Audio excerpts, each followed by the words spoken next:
술자리가 무르익자 공자 광은 발이 아프다는 핑계를 대며 자리에서 빠져나와 지하실로 들어갔다.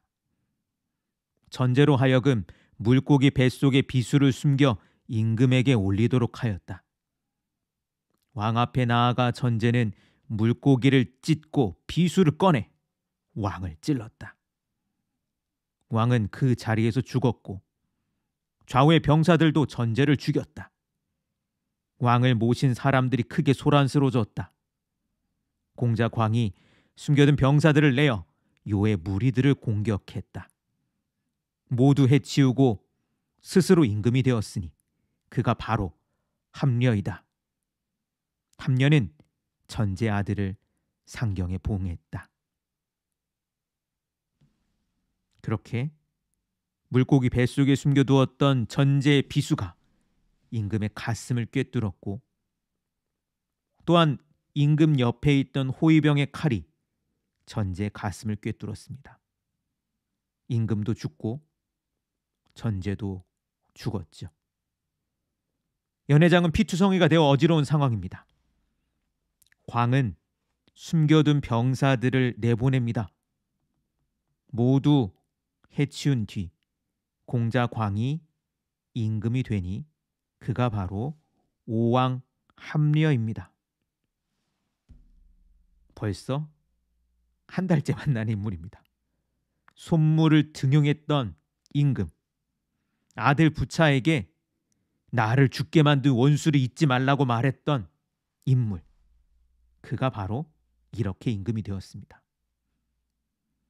이 고사에서 어복 장검이라는 말이 만들어졌습니다. 물고기, 복, 뱃속에 장검, 검을 숨겨두었다라는 뜻입니다. 남이 알지 못하는 위험한 계획을 일컫는 말이기도 하죠. 함려가 자신의 뜻을 내내 숨기고 있었고 전제의 손을 빌려 드디어 뜻한 바를 이루죠. 그리고 그는 임금이 되어서 자신이 내뱉었던 말을 잊지 않았습니다.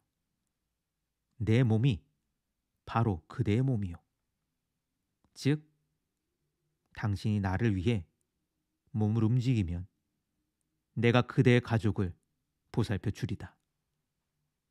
함려는 전제의 아들에게 상경이라는 높은 벼슬 자리를 주었습니다. 이 이야기가 실려있는 글이 바로 자객열전입니다.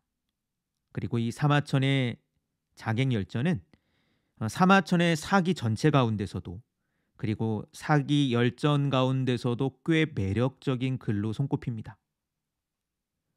오늘은 전제 이야기만 소개할 수밖에 없지만 자객열전에는 모두 5명의 자객이 등장합니다. 제환공을 협박해 땅을 돌려받은 노나라 조말, 이때 옆에 있던 사람이 바로 관중이었습니다. 그리고 이어서 오늘 보았던 오나라 임금을 죽인 전제 이야기가 이어집니다. 그리고 이어서 예양, 섭정, 형가라고 하는 자객들 이야기가 이어집니다. 시간이 되신다면 이 형가 이야기는 장혜모 영화로는 영웅이라는 영화가 있습니다. 진시황을 암살했던 자객 이야기를 영화로 만드는 건데요. 이 형가 이야기가 자객열전에 실려 있습니다. 이 자객열전에 나오는 자객들은 자기 목숨을 버려서 남을 해하는, 혹은 자기 스스로를 해치면서까지 복수를 이루는 집요한 인간들의 이야기를 담았습니다. 사마천은 왜 이들의 이야기를 사기열전에 담았을까? 그냥 기이한 사건 정도를 생각해갖고 담아둔 것일까? 예컨대 오늘날 이야기하듯 가십거리로 그냥 흥미로운 이야기라서 남겨둔 것일까?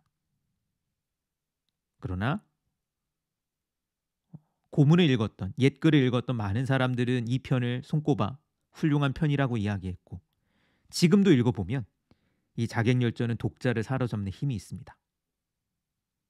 저는 이것이 그냥 호기심이 아니라 이 사람의 제가 들었던 말처럼 어떤 애정, 관심에서 드러나는 작가의 역량이라고 생각을 합니다.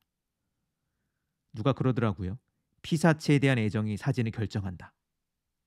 마찬가지로 자객열전이 잘 쓰여진 글이라면 그것이 선정적인 소재, 칼이 번뜩이고 피가 튀기는 그러한 소재이기 때문이 아니라 사마천 자신이 작가로서 애정을 담아 자객의 이야기를 서술하게 읽기 때문이 아닐까 합니다.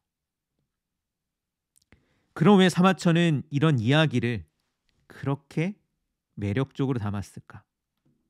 그건 생명과 생명이 교차하는 혹은 삶 전체가 실린 찰나의 순간을 사마천이 좀 주목하고 싶었던 게 아닐까 저는 생각을 해봅니다. 첫째 시간부터 사마천의 이야기는 어떠한 문제로부터 출발합니다. 백의열전. 거기서 사마천을 괴롭힌 질문이 있었죠. 세상이 부당하다. 내가 생각하기에 세상이 이렇게 제대로 돌아가는 것 같지 않다. 억울하다. 어떻게 보면 이런 자객들의 이야기는 그 억울함을 풀 수 있는 가능성으로 기능하는 건 아닌가 싶습니다. 세상의 부당함. 그리고 나아가 그것은 궁극적으로는 인생의 무의미에 직면하게 만드는 거죠. 내가 선하게 살더라도 선한 보상을 받을 수가 없으며 내가 일하고 노력하고 애써 한 것만큼 뭔가를 얻지 못한다고 했을 때 누군가는 이런 통쾌한 순간에 매달리거나 눈을 돌리지 않는가 싶죠. 저는 사마천이 이런 문제를 고민했던 사람이라고 생각을 합니다. 그리고 그런 문제 가운데 오왕 부차와 월왕 구천 사이의 복수, 일모도원, 해는 저무는데 갈 길은 멀다 이야기했던 오자서의 복수까지도 같은 맥락에서 이야기하지 않았나 싶습니다. 물론 이 이야기들은 위험하죠. 자객의 이야기를 동경해서 자객이 되면 안 됩니다. 그럼에도 불구하고 이 이야기가 매력적이라고 하는 사실은 부인할 수 없을 것 같습니다. 복수는 위험한 행위죠. 자신을 파괴하고 상대를 파괴할 수 있는 행위입니다. 그러나 근본적으로 복수를 할 것인가 말 것인가, 그거보다 더 중요한 질문은 왜 복수가 매력적일까?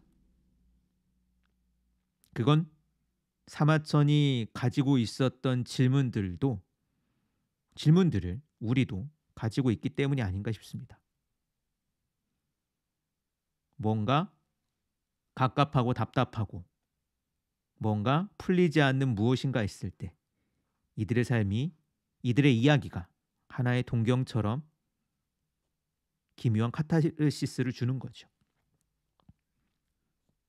자, 복수 연작이라고 하면 연작, 잔혹 연작이라고 한 연작이 오늘 끝납니다. 다시 오자서의 이야기로 돌아옵니다. 지난 시간 구천을 죽여야 한다라고 이야기했던 오자서는 결국 모함으로 목숨을 잃습니다. 오왕 부차는 그에게 촉루라는 검을 내려 스스로 자결하게 명령합니다.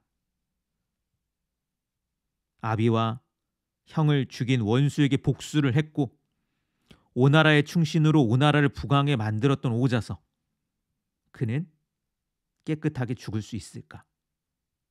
근데 오자서는 이렇게 말하고 스스로 목을 찔렀다고 합니다. 간신의 말에 나를 죽이려 하는구나. 나는 그의 아버지를 임금으로 만들었고 패자가 되어 제후들을 호령하게 했다. 그가 공자들 사이에서 임금 자리를 다툴 때 목숨을 걸고 선왕에게 말해 그를 후계자로 삼도록 했다. 한때는 이 나라를 나에게 주겠다고도 하더니 이제 간신의 말을 듣고 나를 죽이려 하는구나. 내 무덤 위에 나무를 심어라. 임금이 죽으면 관을 짜야 하지 않겠느냐. 내 눈을 빼어 동문에 걸어 놓아라. 월나라가 오나라를 멸망시키는 것을 똑똑히 보리라. 물론 오저서의 이 말대로 되지는 않았습니다. 임금은 오왕 부차는 그의 시체를 자루에 담아 강에 내버렸다라고 합니다.